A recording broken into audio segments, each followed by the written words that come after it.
અસ્તીવાની સાતમ આઠમનો નાસ્તો બધો બનાવી નાખ્યો ને તે. શું પણ અરે બધુંય મારું ફેવરિટ કેટલું છે ભાઈ, ચવાણું, પૌવાનો ચેવડો, ચકરી, ઘૂઘરા, અરે કેમ ગાંઠિયા, નહીં? શક્કરપારા, ખાખરા, ફાફડા, મઠિયા બધુંય.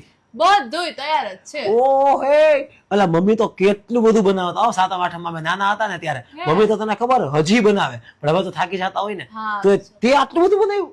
અરે મારા ઘરે મમ્મી બનાવતા તો હું પછી શું મદદ કરતી ને એવું બધું કરતી, તો મને ખબર હોય કે સાતમ આઠમે તો શું આ બધું ખાવાની મજા આવે ને. વાહ વાહ વાહ વાહ, ખરેખર ઈ સંસ્કાર તારામાં આવ્યા છો. બાકી અત્યારે તો આપણે જોઈએ જ ને, બધા ગમે ત્યાં ફરતા હોય ને બહારનું ખાઈ લેતા હોય, બધાને આળસ ચડતી જાય, ઘરે કઈ બનાવતા નથી. આપણી જે પરંપરા સંસ્કૃતિ એને કઈ સાવ ભૂલતા જાય. તારા જેવું ખરેખર કોઈ ન થાય. હો, ઉભારી આવી ગયું લાગે છે, હું આવું. કેટલો લકી છું.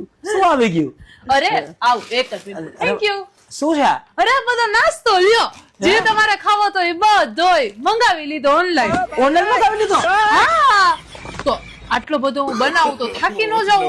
પછી હજી તમે મને ફરવા લઈ જાશો તો ફરવા લઈ જાઉં, હું થાકી ગયો તો તમને તો ખબર છે થાકી ગયો એટલે કેવી ચીચિયારો મારો મગજ થઈ જાય આખું, તમારા ઉપર રાડું પાડે રાખું. એ પછી તમને ન મજા આવે મને ન મજા આવે, આપણે બેન બાજવાનું થાય. એટલે ફ્રેશ રહું ને એટલે ઓનલાઈન મંગાવી લીધું, બધું તૈયાર.